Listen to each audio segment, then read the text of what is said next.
What's going on, YouTubers? This is Matt445, and we are back. We are back for Game 4 in this best of 5. Yes, 5, not 7. Ignore videos 1 and 2. As far as what I said, go watch them if you haven't seen them. Between MTW, Dimaga, and Diestar.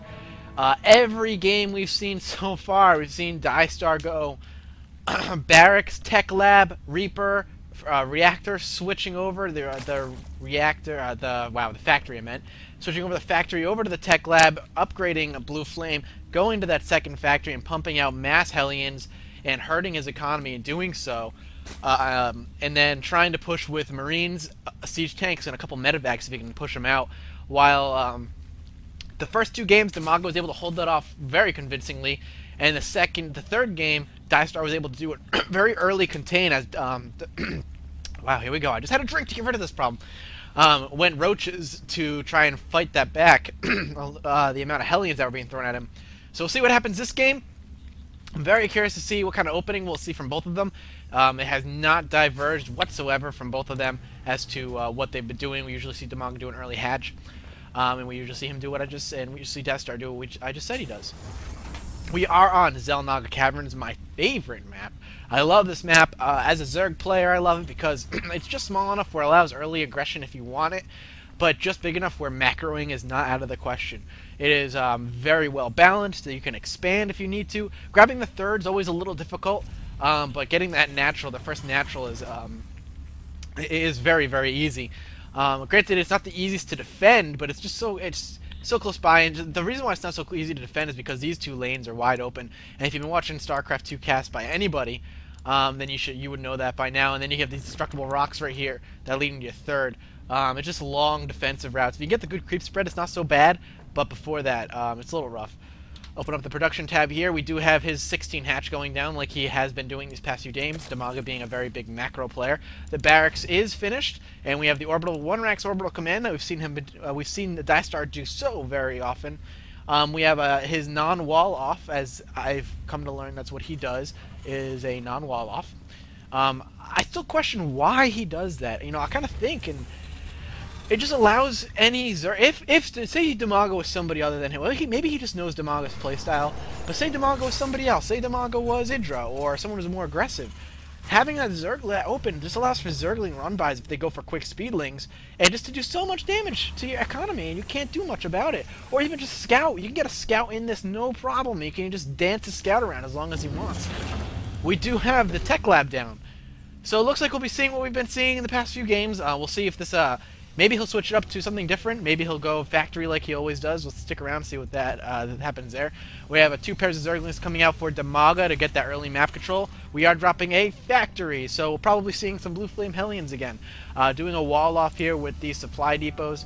I haven't seen him do this. Usually he switches over and moves his barracks right over here and finishes that wall off. We have that Reaper going out. Let's take a look at the Reaper, see where he's going. Early Reaper play that we've seen every game so far. Curious to see if he's going to be able to get much done. Maybe he'll get some scouting done. Usually that's what early Reapers are good for, is early scouting, be able to hop those walls and see what he can see. He is going to see a Zergling popping out. He'll take that out, no problem. 2 shots, goodbye. I don't think he even took any damage whatsoever. Scooting on down to the expansion. He's going to see that natural is taken.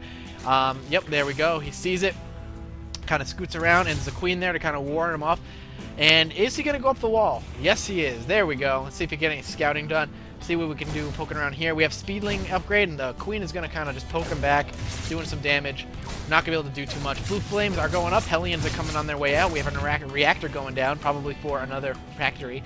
And yeah, like I said, Speedlings are going out. So he's going to grab the Xel'Naga Watchtower. We have somebody pinging over here. Probably because it's Overlord placement. It's actually very, very good Overlord placement. I'll have to see if he wants to sneak anything back here. That's another thing. There are actually 3 routes into your natural. I completely forgot about this one right here. It's kind of a long roundabout way of doing it, but having this Overlord here allows you to see what's going on up here. Being able to see if he decides to pull any Hellions, any Reapers, maybe Marine, or proxy racks if he wanted to cheese a little bit. Are we going to see any bunker rushing, though? Sometimes we see some bunkers being dropped really early game by Diestar. He's going to poke his Zergling up there that now has Zergling speed. See, that is walled off. Not going to be able to get the scouting he wants to get done previously, but he does know that there's a Reaper out, so he knows that there is a tech lab down somewhere in the base, whether he's going for early Marauder push or he's going to stick with his tried and true heavy Hellion harass. Dimaga kind of has to guess. We do have 4 Hellions on the field right now, with 3 more coming out. Excuse me, hiccuping. And burping in turn. Blue Flame is almost done. We'll probably be moving out with these. There we go. Dimaga is going to know because the Zergling is going to be chilling here, right here, knowing when there's an expansion or moving out. He should have seen, he may not have seen that. I'm not sure if he scooted out of his vision or not. We do have a Marine pushing out, though. Probably going to clean up that Zergling that's already a little injured, so that's going to be finished up. Here come the Hellions. Going to do a little bit of Hellion harass. Moving on in.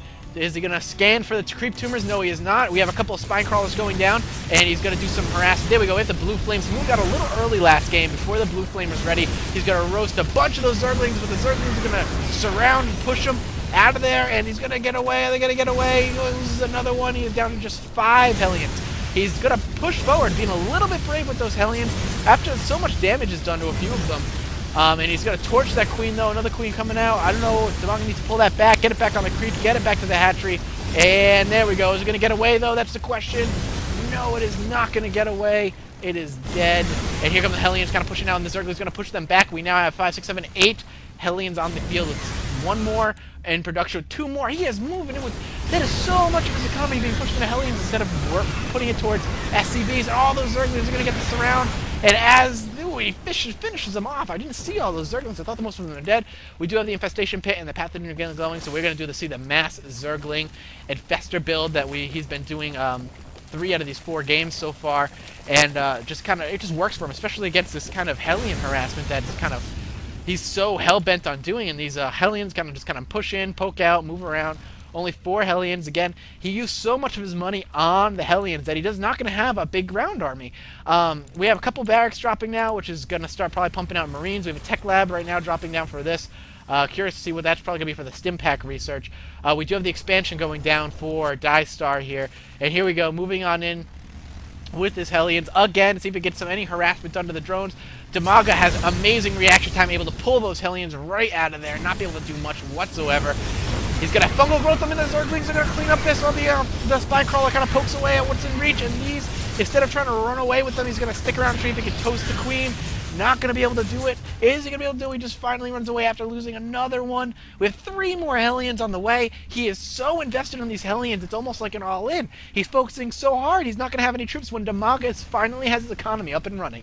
And he has the defenses up to push these Hellions back. He is not going to have the kinds of forces, the troops to defend the push that is inevitably going to come from Dimaga. If Dimaga's smart, he's going to start taking, in a minute or 2, he's going to start looking to take his 3rd. Whether he's going to grab a gold or not is still up in the air. He's going to start roasting some of these, and his reaction time is a little slow. This is about 4 or 5 drones there, but it's the Spine Crawler and the Queen are going to attempt to ward him off. He has Zerglings boxing him in, not allowing him to get through this little point, and bam, they're gone. Bye-bye, Hellions. We have 1 Marauder on the field right now. We have Stim being researched. 3 more Hellions on the way with 4 Marines and 1 more Marauder on the field. Again, you have to understand that most of its economy, and I don't know if you heard my cat meow, but he's agreeing with me, that's what that meow was, has been put to those Hellions, so it's put a huge detriment. If we take a look at the unit count, they're about equal in the workers. Diestar is a little bit ahead, but that doesn't mean that we won't be seeing him droning up, as actually right now he has 7 drones on the way that'll all be popping, and then they go with 3 more on the way, so he's easily catching up. More Hellions on the field, followed by more over here. I don't know what he's expecting to do. He knows Infestors are on the field. He can pin those with Infestors. He could, with Fungal Growth, pin those Hellions in place and have his Zerglings surround and finish them off. Blue Flame or not. And there they go. There's the Fungal Growth surrounding them with those Zerglings and just popping 3 of them. Then dropping 2 more and cleaning those up with the Zerglings that he can. And then, oh, there goes the other one with the Fungal Growth. Is he going to continue with the Hellion production? Does not look like it. We have Siege tanks on the way, with Siege being researched, Stim Pack almost done being researched. We have a Queen moving out to replace some of those creep tumors where they were, or sorry, not replace, put 2 more out there. I would not be surprised to see an expansion come soon. He's popping out about 18 pairs of Zerglings with 4 more Infestors. knowing that he just knows Diestar's playstyle so well, he just keeps doing the same thing over and over again. He's confident that his build is going to be able to handle this. So he kind of moves out. He's got some good Overlord placement to see what's going on. I'm not sure about this Overlord, what it's doing. We had a Zergling kind of pop up to see what was going on. I don't think it made it very far before it was gone. We have more Zerglings moving up the minimap, and we do have a small push with a siege tank and a few Marines and Marauders going to take out this Queen, but not before the creep tumors are already there. Is he going to drop a scan? I don't know. It says 1 hit point left from the splash damage. Surprised it survived.